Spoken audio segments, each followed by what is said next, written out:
Dark Souls, recently named the best game of all... Wait, I've already done this bit back in the Kingdom Hearts video. Okay, maybe I'll get to the point a little faster this time. Howdy, I'm Prakuza, and welcome to DevBox, where we look at our favorite games and see what makes them tick. Today, that means looking back at the retro title, Evergrace, and observing the place it takes in gaming history. Hey everybody, wanted to interrupt real quick to let you know that DevBox has a Patreon now. We'll talk more about it at the end of the video, but for now, if you'd like to support the channel, the link is in the description. Alright, back to the video. Hey, who was Evergrace developed by again? Oh right, then I guess the Dark Souls opening isn't all that out of the blue then, huh?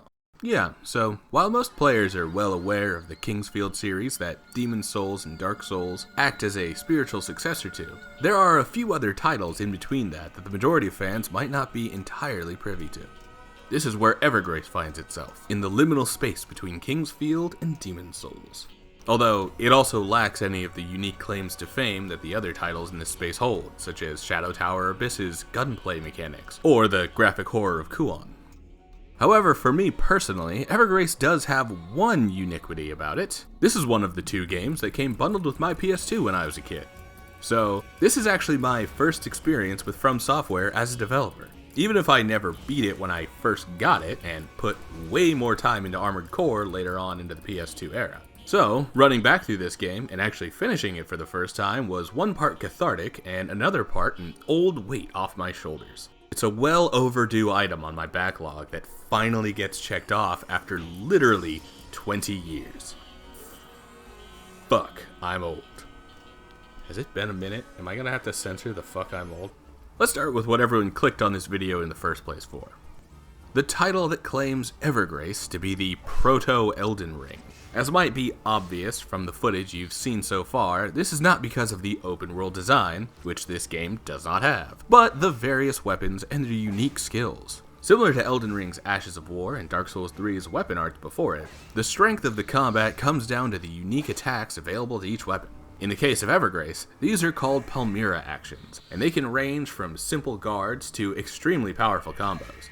Some Palmyra actions can also be used to traverse the world, sometimes bypassing traps, and other times opening up access to new areas. For most of the game, Palmyra is going to be a constant part of the player's toolkit, and a constant worry. See, every time a Palmyra action is used, the player is hit, or the player simply hits an enemy, a small amount of the weapon or armor Palmyra is drained. Think of this like weapon and armor durability, but akin to Dark Souls 2, and every enemy is sin, because Palmyra drains extremely quickly. Fortunately, recovering the Palmyra of this gear isn't too bad, since there are multiple ways to do this. Either by using Biliana extracts, which can be bought in shops, or by simply going to the shops and repairing right there. Of course, it can't always be that easy, since this is FromSoftware we're talking about, deep in the middle of the Shadow Tower era too. Yes, so it also turns out that it isn't a great idea to let a weapon or armor piece to completely run out of Palmyra, since that heavily increases the cost of repairs.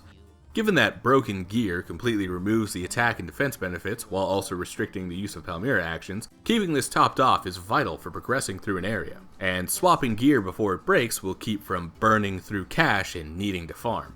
In fact, across my entire playthrough, I actually never had to really farm up money or materials to keep my gear stocked up. That also means I didn't play with the super expensive stuff, but honestly, any gear can get you through this one. Now, that's how the Palmyra actions work. What about the rest of the game? How does that play out? Well, it's hard to call this standard fare for a Souls-like, aside from the fact that it is pretty difficult. It's early PS2 era, so gone are the days of tank controls, but we're still a little ways away from the right stick becoming the ubiquitous ruler of the camera. Like, if you thought the Dark Souls and On games had rough camera controls, this is an especially clunky one, since any press of R1 immediately resets the camera to look straight forward. There's an ability to freely look around by holding R1 and pressing the D-pad, but it isn't much better. That being said, it isn't that difficult to get used to, as long as you can fight off the muscle memory of more modern titles.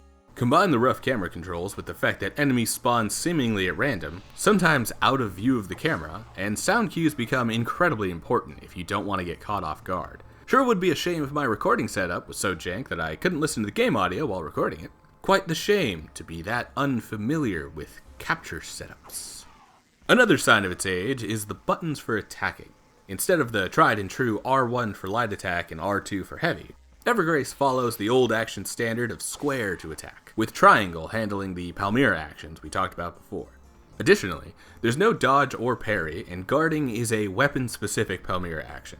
There's also no real stamina meter, at least not in the traditional sense. So, from a certain method of defining the genre, Evergrace barely even qualifies as a Souls-like, only really earning the title by being made by FromSoftware. However, even without a traditional stamina bar, Evergrace does have its own unique way of mitigating attack spamming, with the pace of the game even changing depending on how damaged the player is. You may have noticed by now that as I attack, the bar at the bottom left drains from 100% all the way down to 0. Then, after a second, it recharges and fills back up to 100 again. This power bar is a bit misleading at first, since it looks solely like a stamina bar, but it is actually the player character's current health, while the percentage indicates the amount of damage that the next attack is going to deliver. At 100%, it'll deal maximum damage, and if the player attacks before the bar has completely refilled, it will only do damage up to the percentage that has been recharged. This means that spamming attacks will have diminished returns, as any attack that comes too soon after the previous will include a heavy reduction in damage, depending on how quick square is mashed. The result is a steady pace to combat, where maximizing damage is a matter of getting the next hit off at the precise moment that the stamina meter reaches 100% again. Or, if you're a coward like me, single hit-and-run tactics dominate, dealing maximum damage followed up by running out of an enemy's range before turning around and doing it again. It almost incentivizes slow, heavy weapons, since quick combos are not only less powerful, they get weaker the faster the player tries to attack. There is a twist on this formula though, since the power meter is tied directly to the player character's health, with an inverse relationship between the potential speed of attacks and damage taken. See, if the bar is lower, it doesn't limit the amount of damage capable of being dealt down to that percentage of the total, but instead reduces the amount of time before the stamina reaches 100% again, based on how much of the health bar is left. This means that being at low health can help faster weapons attack more frequently without taking a reduction in damage output. Think of it like a version of the red tearstone ring, but instead of a raw damage increase, it has a potential improvement to DPS if you're aggressive enough. As someone who loves risk-reward tactics, this is actually an incredible way to design stamina management and make aggressive play viable, but extra risky. I'm not sure if this is around in some other Souls-like or an indie Metroidvania somewhere, but if it is, please point me in that direction. I'd love to see this utilized again in something new. Also to note about combat is the healing items, something that has become a staple of the genre since Dark Souls, although Evergrace takes a much more standard approach with the mechanic. Similar to Bloodborne, health items are a consumable resource that have to be either found or purchased from the shop and do not replenish when resting or after dying. So, in dire circumstances, farming for heals is absolutely still a thing here. Additionally, dying doesn't put you back at the last checkpoint, you actually still have to reload a save. We're not quite in the Dark Souls era yet. Now, all the interesting player-centered mechanics in the world is still only half the equation for good combat. The other end is the enemies. So, how do Evergrace's enemies hold up? Well, some are fine, while others are almost nostalgically jank. An early example would be these melon rats here, the first enemies that players will likely run up against, and the solid wall that blocked progress for me as a stupid little 9-year-old. Coming back to them with a better understanding of action titles, yeah, I was an RPG-only boy for a long time, which is probably why this game was such a thorn in my side for 2 decades. But coming back with a propensity for action combat, the melon rats aren't too difficult to deal with. It turns out that the tried and true method from Kingsfield to Elden Ring is still held up in Evergrace. Strafe to avoid attacks and punish with a full-powered hit from behind. No animated backstabs, but coming from this angle at least gives some safety from trading blows too frequently. And in true FromSoftware fashion, the player will always lose in the war of attrition when trading blows. Then there are the bosses, which are somewhat few and far between. In fact, it's difficult to say exactly what qualifies as a boss here, considering that enemies like Dementia here have introduction sequences and post-death dialogue, but no giant health bar to mark their title as a quote-unquote boss encounter. That being said, this guy is certainly a boss, and a great example of what a boss fight mostly amounts to throughout the game. Without quick dodges or even a consistently reliable guard to turtle behind, boss combat usually passes in 2 steps. One is when the boss is attacking, sometimes with simple weapon swings or claw swipes, and other times with arena-spanning attacks that require careful positioning to not get completely bodied. This is then followed up by brief windows during the boss's recovery animation to get in a good punish or two. Honestly, while there's nothing quite at the thrill level of Artorias, Gale, or Godfrey, this is still very much an early blueprint for the combat that would make FromSoftware a household name a decade later. And with 2 unique characters to play as, the combat never gets too stale. Oh right, I haven't really mentioned the player character yet. Or should I say characters? Yeah, Evergrace follows 2 protagonists, Charlene and Darius, with the player being able to switch between the 2 at save crystals. While it's certainly possible to go through each character from start to finish one at a time before arriving to the final area, it is probably best to swap much more frequently, trading off the reins between Charlene and Darius between major milestones or when a puzzle or encounter has started to become a speed bump or a wall. Sometimes, a little time as the other character is exactly what you need to clear your head and reassess whatever is blocking progress. To put it in Kingdom Hearts terms, because I can't help myself, the story is better experienced more like Dream Drop Distance than Birth by Sleep. Speaking of the story, let's get to that, shall we? Yeah, so the story is, let's go with light on plot, heavy on atmosphere. Again, something to be expected from this developer. However, that doesn't mean that there aren't a handful of narrative beats to speak of, only that the narrative itself isn't exactly front and center like more story-focused RPGs. In this way, Evergrace comes off a little more like Sekiro in how it presents its world and narrative. That all being said, this is where the video stops being about gameplay mechanics and starts being about that story. So if you're looking to avoid spoilers, then head to the timecode on screen right now. Or pause this video and go play it yourself. Don't worry, this video will still be around then. Alright, getting started now. Spoiler avoiders gone. Everyone else still here? Good, let's get started. So, considering that Darius is the character on the game's front cover, I go with him to start out my playthrough, and am immediately given a little bit of information about the world through a pretty decent voiceover. Edinburgh. A continent that's home to a few people with strange marks called crests. Although, as we arrive to the world of Rubain, the acting slides right into that old 2000s localized, pick someone from around the office quality. I thought you were dead. Did you have an accident? What? Who are you? Some kind of strange bird? No, I'm human, just like you. My name is Chrysalis. Truly, masterpiece theater. And that audio mixing, with the voices almost completely lost behind the music. It's like I'm playing Star Ocean 3 all over again. Well, with a little word from this floating spirit, we're ready to punch, kick, and dash our way to victory. Or I can pick up the sword that's right behind me, and get a free lesson on equipment from Chrysalis here. Who's Chrysalis, by the way? Not sure. She showed up to tell me this place's name and said she was trapped in her current form by demons. After the quick tutorial, I started looking around. Can't seem to pick up this flower for some reason, and we check the start again. Maybe there's someone here to talk to? Get a better lay of the land? Sir? He seems afraid of Darius for some reason. Specifically, of whatever mark it is that he's got. Huh? That mark on your hand! You have the crest! Very afraid. Maybe we can find someone else to talk to. Past these ruins, maybe? Hey, you! What do you want? Go away. You bother me. Well, fuck you too, old man. Can I get to Castle Rubain from that cage? Also, Darius, that's a gate, not a cage. 1 wall, not 4, buddy. Well, the old man sends us to check on his dog, which we do, and find a good boy sweater from the good boy. And heading back to the gate, we can see the old man is being attacked. Kill the monster, and we get the chance to move forward and head into Rubain Castle. Of course, we've still got that cursed mark, and the old man doesn't seem all too interested in talking after he notices it, closing the gate and locking us out from the starting area. Which sucks, because that had an infinitely refilling fountain that healed me. Anyway, it seems that this curse mark on our hand is indicative of the people who destroyed the Rubain Empire in the first place. Yep, it's another desolate kingdom, long past its former golden age. Now, that's the FromSoftware that I know and tolerate. I'll be honest, as much as I love the developer, the long-declined kingdom with minimal narrative weight to your action stuff is a little bland. Perfect example, this guy seems very upset to see me show up in the room with the big chair he's been seemingly chilling in for the last century. So we kill him. Yep, not much else to it, and Darius doesn't really seem to care either way. Regardless, killing the big man gets us one step closer to the edge, and it gets us to the outskirts of Rubain Castle, where the entrance is blocked by a gate.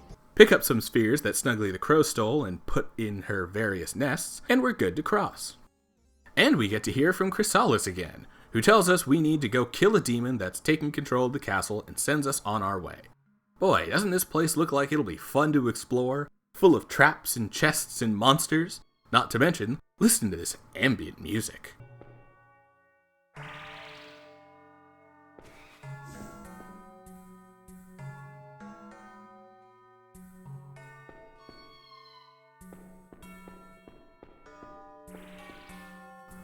It definitely doesn't have the ordinary FromSoftware feel for most Souls games, but it does give such a brooding, somber atmosphere to these locales.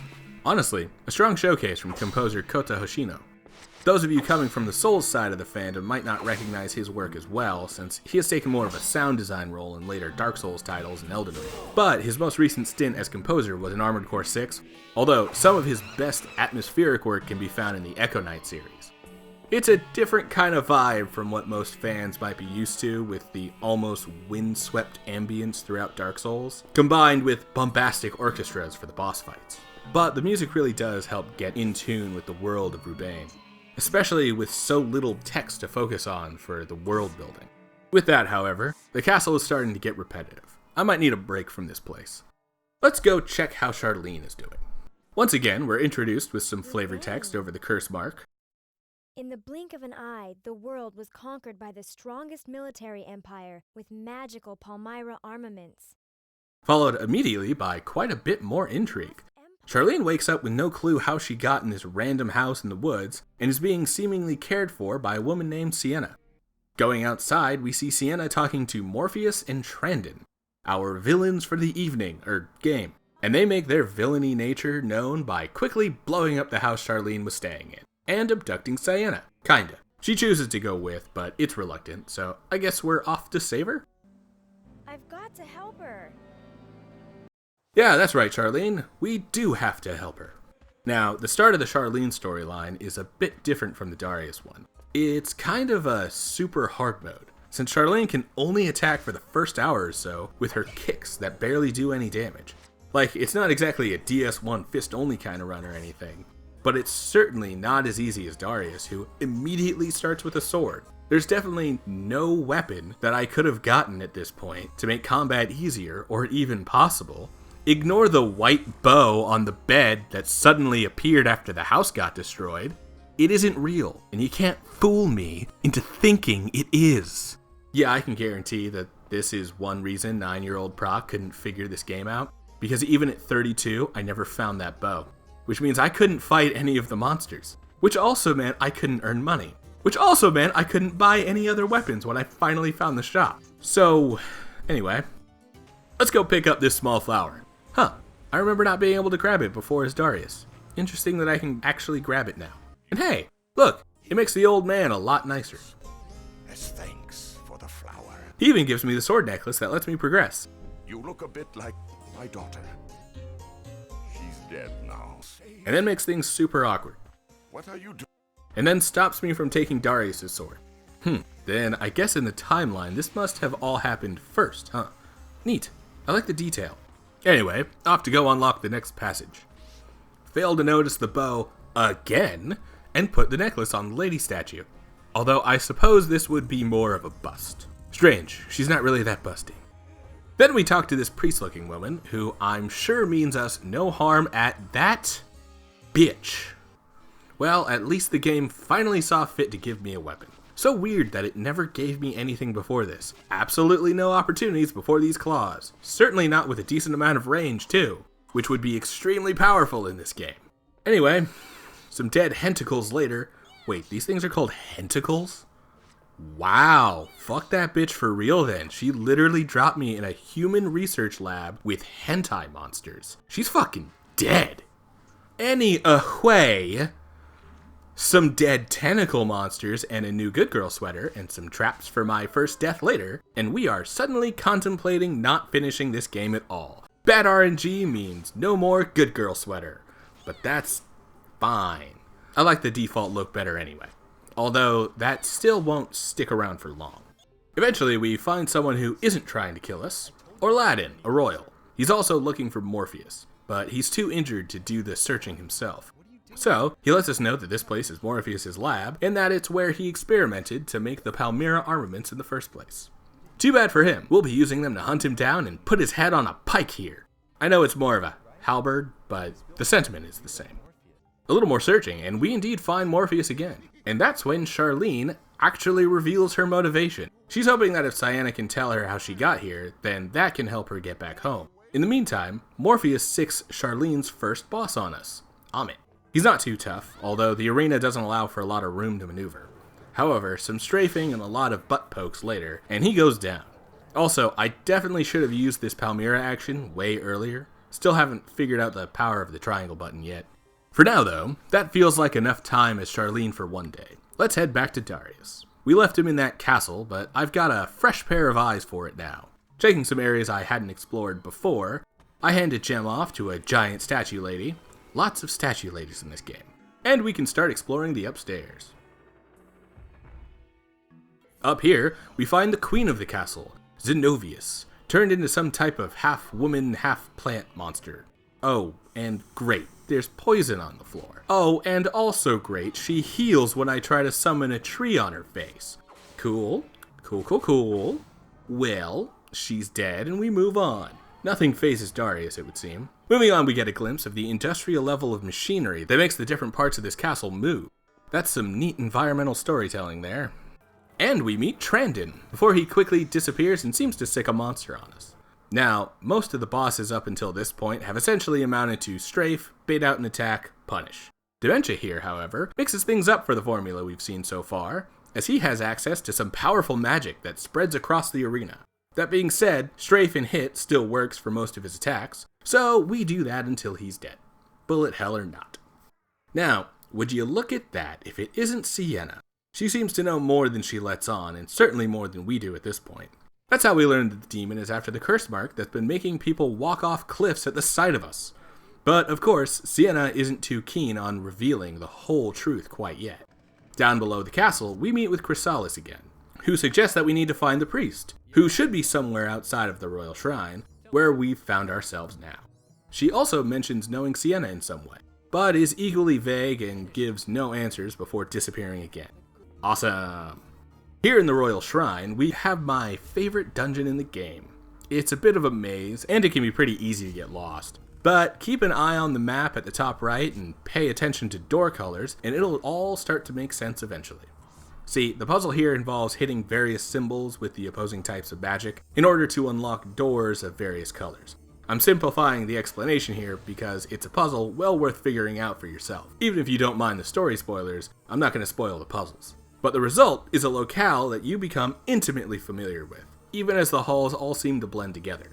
It's kind of a trippy experience to explain, and works as a complex area puzzle with tons of different parts and layers. Hit the symbols with the right spells in the right order, and we can unlock some cool treasure, as well as a lift that only works when wearing guard armor, since it's the guard lift. Yeah, that one took me a hot minute. At the top of the lift, we find the priestess who sent Charlene to the hentai monster dungeon. She's pretty vague about what she knows, and sends us to go find Morpheus. Then she lets us know that to do that, we need to go on a fetch quest, this time to pick up something called the Royal Medal. With that information in hand, Darius finds himself somewhere awfully familiar. Was this where Charlene started? Yeah, and here's the rubble blocking the path back to that starting fountain. Well, give that rubble a nice crush with our hammer that breaks rocks and such, and we're right back to the beginning. Ooh, that is some tasty FromSoftware design right there. Well, while we're here, let's go look around. Maybe we can find that old man and give him a smackdown for talking shit to us before. Oh, looks like someone already beat us to the punch there. Thanks for the helmet, I guess. Man, it's kind of a downer. Let's go check on Charlene. Maybe she's having a better time than Darius. So, Charlene's still in the research lab, right where we left her. Next for her, we need to take a Billiana fruit we found earlier. We also learned that the Billiana trees are sacred in Rubain, with the people here having previously worshipped them. Now, however, they are part of these crazy experiments and seem to power much of the Palmyra armaments and other technology we've been finding around the room, including a transporter, which we can activate after running some experiments on a fruit to create a transport Palmyra. This takes us to a new section of the lab, where the puzzle is much the same as the Royal Shrine. Find a series of multicolored seals and hit them with the opposing elements to unlock a series of statues. That then lets us take another transporter to another section of the lab, where we meet a woman who doesn't give us her name, and tells us to teleport ourselves from the west hall of the lab. We head there and are, you guessed it, transported again. Now we're in the underground research lab. Yeah, this is where the weird stuff happens, where Morpheus keeps his creepy fetish shit. From here, all we gotta do is spelunk through some caves until we arrive to a statue wearing blue, and need to arrive wearing the same. Not the exact same gear, but the same blue color at least. The whole outfit though. One piece won't do the trick. This then gives us the left wing key, one of the dual wing keys needed to progress. Then the second is past a miniature poison swamp and through a room with a giant mirror. Anyone who's played Legend of Zelda probably knows what happens next. We find ourselves in mirror form enough times until a door opens and we get the right wing key. Awesome.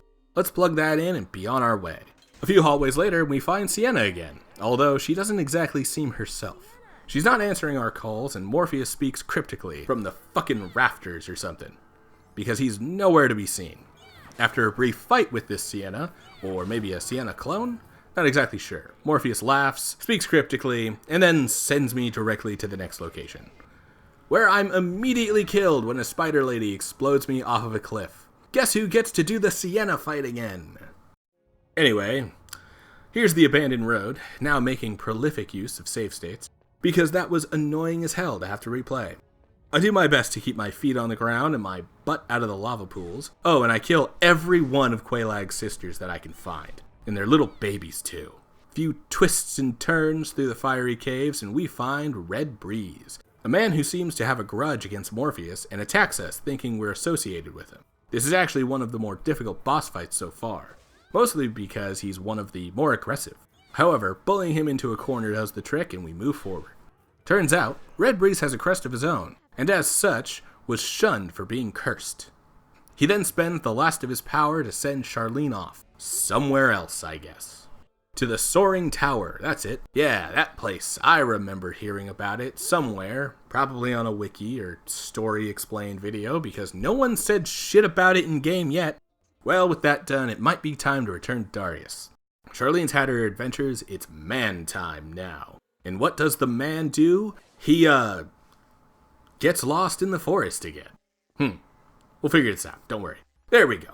Back to where Charlene's playthrough started. Here we find Chrysalis, who gives us a bit of a hint that we need royal privileges to get the medal we're looking for. Okay, not really a lot of help, but it's a start. The long and short of this is that it's another costume challenge. Get decked out in full royal gear, and go talk to this royal statue that transported Charlene to the human experimentation lab in the first place, who then proceeds to attack us. Hell, this thing goes beyond attacking and starts to completely wreck our face.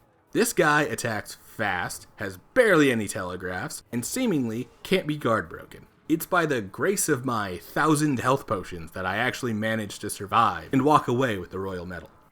So, what do I do with this now? Ah yes, take it to the priestess woman. Should we still be trusting her? Too late now. We're transporting again, and she's gone forever. Onward to the ice cave. Yeah, for as much as the circle back from the original forest to the castle and back again was a nice piece of interconnectivity, this game really makes use of a lot of teleports that simply drop the player at the start of a dungeon. Anyway, ice cave. What we do here? Well, we get knocked off a ledge and die. That's what we do. But it's fine. We'd already found a save crystal. No save states needed for this one. Continuing through the cave, this is a pretty well-designed level as well. A bit more interesting than the abandoned fire cave, at least. The puzzle here is to hit these giant icicles with fire spells in order to make them fall into place and give Darius a path to walk across. Then it's another fashion puzzle, only this time it's weapon flavored. We need the majestic sword to pass. These puzzles are kinda neat. Kinda wish the later Souls-like games would play around with fashion souls like this more. Aside from the obtuse humanity puzzle in DS3's Ringed City. or the Be Naked one for Elden Ring's Frenzied Flame questline. Well, now that we're through the cave, we come up to meet Chrysalis again, and it would appear that we finally found Morpheus, and he's got Charlene with him for some reason. Weird, I don't remember standing still behind the old man.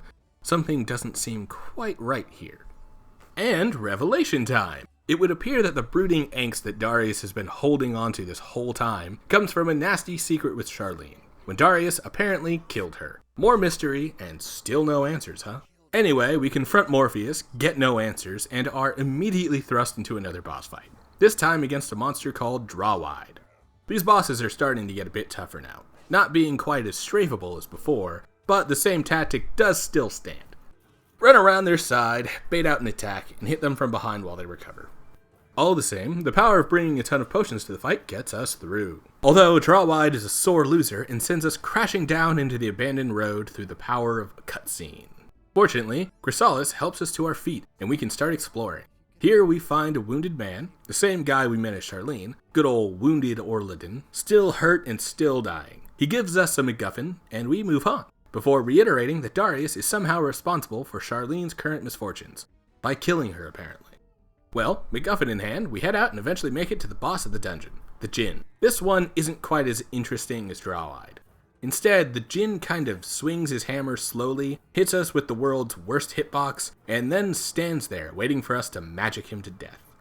If there's some other kind of trick to this fight, I never figured it out, so ice spells it was until finally the boss goes down. If this is the intended method, then yeah, this might be one of the worst bosses in this whole game. Otherwise, I would love to know how we're actually supposed to fight him. With the Djinn dead though, we can keep moving forward so that Sienna can give us some exposition about the crests, essentially telling us that the crest allows bearers to mess with the natural order of things, swallowing themselves and the people around them in the flow of time. Essentially, as long as we've got these crests, we'll always find turmoil and always cause trouble for ourselves and others. Nothing really concrete, but kind of reasserting what has been the constant state this whole time. Let's let Darius ponder those questions for a bit. For now, we've arrived at the Soaring Tower, the same place we left Charlene off at, so it's about time for a change of pace. Here, our first puzzle is to talk to a broken statue with only shoes on, and no other armor.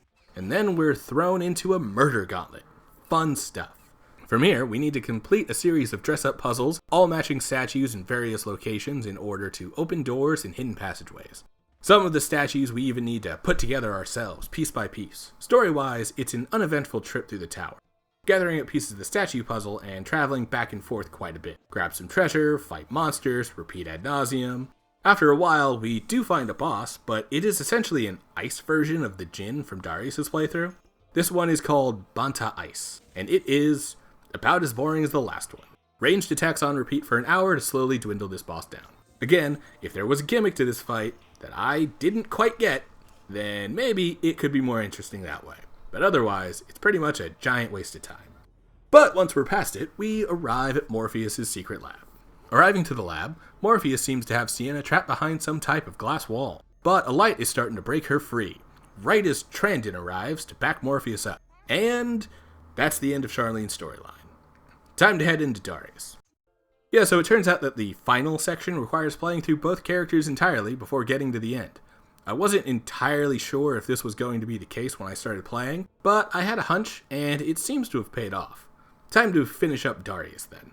Well, we've been through the Soaring Tower once already, and the second verse is the same as the first. There are some variations on a handful of puzzles, but for the most part, this level plays out fairly similarly.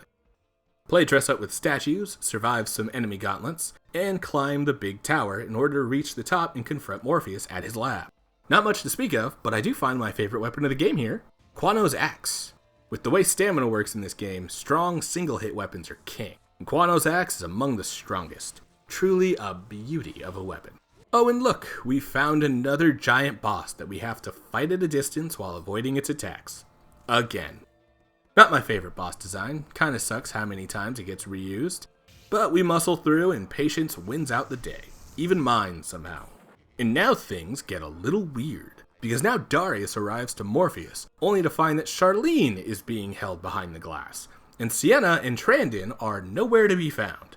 Alright, time to finally fight Morpheus. He's a tricksy little shit, loves to teleport and blast me with magic. In fact, he seems to teleport the second you come too close if he isn't already in an attack animation. So bait and punish, hit and run, the tried and true tactic of Evergrace.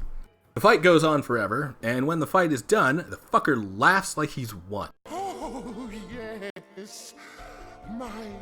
My glorious AI crest. Oh look, it's Sienna. And it seems like she's the demon?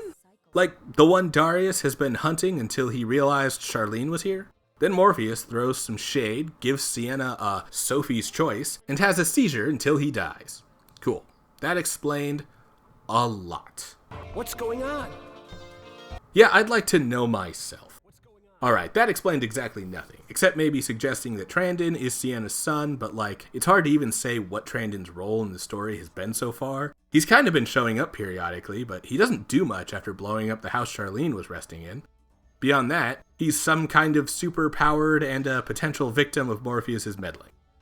Well, regardless, it's time to fight, and I go challenge Trandon as Charlene. The fight is very pretty. Makes me think of the Gehrman fight from Bloodborne. What with the field of white flowers on a hill, an expanding landscape of nothingness extending out into the distance. Aside from that, it's a pretty straightforward encounter. Wait for his cycles while he floats into the air to attack, then smack him once he drops to the ground again. He's got a lot of health, so repeat ad nauseum. It's more tedious than anything, but eventually, Trandon goes down, sounding like a frickin' toddler when he fades into light. Kinda feels cruel to kill him, but the game demands it. For some reason. With Trandon dead, it's time to fight Chrysalis. This time as Darius. Seems fitting, to be honest. The trick here is a little more intricate, but still fairly tedious. Chrysalis basically has two attacks. One being to send an orb flying towards Darius, and the other being to remove one of the hexagonal floor tiles that make up the arena. Theoretically, this actually puts a timer on the fight, since Darius simply dies if he falls through the holes left behind by the dropping tiles. That being said, with enough damage, Darius can smack Chrysalis once after each attack, and finishes with dozens of tiles to spare. A neat gimmick, but like Trandon, drawn out by a massive health bar. Or maybe I hadn't been powering up my stuff enough. That could always be the issue. Either way, it's a test of patience that I somehow pass. Then the game wraps up with a quick cutscene where Sienna passes her powers off to Darius, hoping that he and Charlene together can break the cycle that she's mentioned a few times before now. And our heroes bury the fallen before heading off into the sunset. So, what exactly was this plot we've gone through? Well, from the best I can put it together, sometime in the not-too-distant past, the kingdom of Rubain once worshipped and revered the Biliana trees, mystical fonts of spiritual power that bloomed throughout the empire. However, when Morpheus discovered that he could use the fruit of the Biliana trees to create energy, the kingdom industrialized through this newfound power, hence all of the mechanical technologies we saw in the castle. This also allowed the Rubain kingdom to overtake the world with powerful military might granted by the Palmyra armaments. However, the experiments with Palmyra didn't stop with the armaments and mechanical inventions, but extended to human experimentation. It's hard to tell if this is what created the cursed marks, or if that is the work of the demon Sienna, but the two are intertwined, and the monsters that now roam the land are certainly a result of tampering with Palmyra. This caused Rubain to fall into disarray, as the king and queen were attacked and fused with the monsters that rose up out of the secret labs below the castle. By the time the player arrives, Rubain is a cursed land, covered in monsters with few humans still left alive. Among them is Morpheus, who's continued his studies and has taken Sienna's son as his latest test subject, while he also tries to find a true crest bearer to experiment on. This is where Charlene's story starts, as Sienna has recently summoned both Charlene and Darius to Rubain in order to hopefully defeat Morpheus and free her son Trandon. This is what leads both protagonists on their quick trek through the puzzle-filled labyrinths that make up Rubain Castle and the surrounding caves, labs, and hell dungeons. Then finally, when Darius confronts Morpheus, this catalyzes the various magical entities into motion, possibly kickstarting the cycle that Sienna won't stop talking about, which is why now we have to kill Trandon and Chrysalis. Although the Chrysalis part is pretty much completely unexplained, but at least she's kinda cool about it. So yeah, I don't really understand the story, if it's not clear by now, and most of the interesting stuff happened before the game even started. Neat lore, but the narrative itself is pretty lacking. Well, hello again, spoiler-averse folks. Welcome back to the video. You didn't miss much. Haagen-Dazs, right? Ha ha ha. Oh, right. You weren't here for that. Well, I mean, you didn't miss much in the way of story. Lots of great jokes. Guess you'll have to go back and watch it later, after you play the game for yourself. Hold up. I'm getting ahead of myself. Anyway, conclusion time. I already talked about the combat for a while, and certainly complained about a lot of the later bosses. So, where would that leave me as far as a rating for the game? Well, I think a number system will make things difficult as I continue to check out these retro titles. Like, what happens if I give Evergrace a 46, but then decide that Brave Fencer Musashi is a better game, but it gets a 45? Like, no. That's why I'll essentially be leaving off with the Myers-Briggs agree-disagree formula. The spectrum will be must play, worth a try, meh, give it a pass, and kill it with fire. In the case of Evergrace, I'm going with worth a try, with a caveat. If you're a major Dark Souls fan and also like retro titles, then it is absolutely a must-play. Honestly, I'd recommend this before Kingsfield in that regard, since it's a lot closer to the modern titles than that OG series is. Still, as much as some of the later bosses kinda irked me, the combat system is very clever. It's definitely not as fast-paced as Sekiro or Elden Ring, but it keeps the tension high while trying to jump in real quick and get a heavy hit in. For someone who likes the Charge R2 colossal weapons in Elden Ring, Evergrace almost feels purpose-built for me. I'd love to see that risk-reward built directly into the health and stamina meter somewhere else. Honestly, I might even give the game another playthrough in the future. Punches and kicks only might be boring, but it might be something to do with these Palmyra actions. But hey, that's a story for another time. See you soon. Congratulations, you made it to the end of the video. I wanted to leave off today talking about the new Patreon we opened up. For anyone who wants to support the channel directly, you can head through the link in the description and sign up for any of our tiers. All tiers will get you your name written in the end credits of each video as long as you're a member, and anyone who pledges $5 or more gets their name read out like the following. Azul. Thank you. DevBox has bigger and better plans for the future, and that is all made possible by your viewership and support.